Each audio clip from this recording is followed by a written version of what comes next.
Welcome to this how-to video on scale and proportion. Welcome to the video. Scale is always written in this format: 1, 2, another number. The two little dots there mean 2. So the scale here is 1 to 400. Basically what that means is, if I wanted to build a model of the Empire State Building, 443 meters tall, I would scale it down 400 times. If I'm going from full size to model size, then I do a division. I take the 443 meters and I divide it by the scale, which is 400. You don't need to use the 1, you just need to use the 400. 443 divided by 400 equals 1.0. 1.10 meters. So the scale model of the Empire State Building would be 1.10 meters tall, 400 times smaller than the original building. The opposite of scaling something down is scaling something up.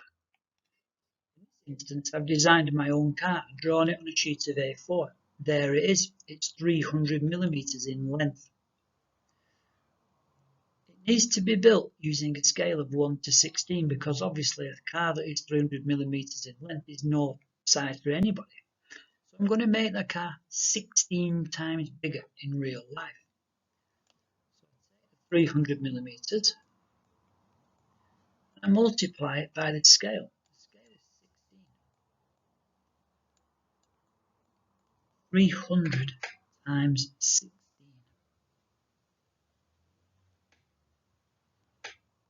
4,800 millimeters in length.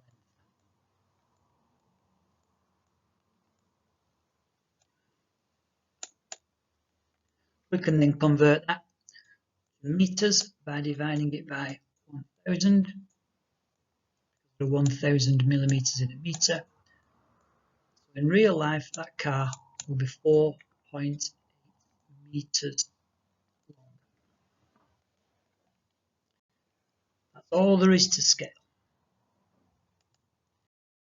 Proportion comes in two forms. It comes direct proportion and indirect proportion. This is direct proportion. Here we've got a recipe for 12 cakes. I don't want to make 12 cakes, I want to make 20 cakes. So what do? Well, I find out how many ingredients, or how much of the ingredient rather, do I need to make one cake.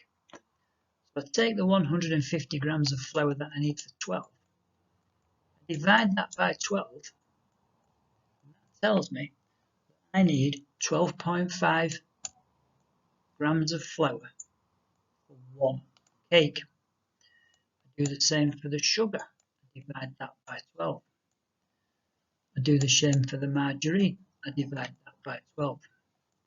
And I do the same for the eggs. I divide that by 12.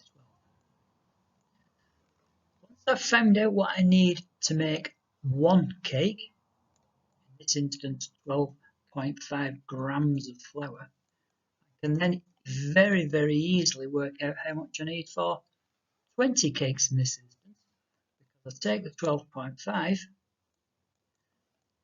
and I just multiply it by 20, or by any number, for any number of cakes that I actually need to make. I would need 250 grams of flour to make 20 cakes. If I wanted to make 7 cakes, 12.5 multiplied by 7, which means I need 87.5 grams of flour. And you repeat the process for the sugar, the margarine,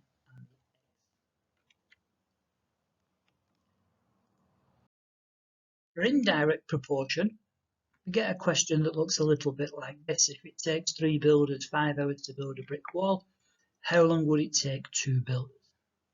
A very simple answer to this question. First thing you do is you take the information that you already know, the fact that it takes 3 builders 5 hours, and you just multiply those two numbers. 3 builders 5 hours, 3 times 5 is 15. You then take the answer, the 15, and you divide it by the bit of information that you're being asked. In other words, how long is it going to take 2 builders? You divide that by 2. The answer, 7.5. It's going to take 2 builders 7.5 hours. Indirect proportion. For further practice on this topic, look at the relevant section in the Functional Skills Maths Level 2 Study and Test Practice book, or in the Ratio and Proportion resources that can be found on the OneFile in the Maths folder.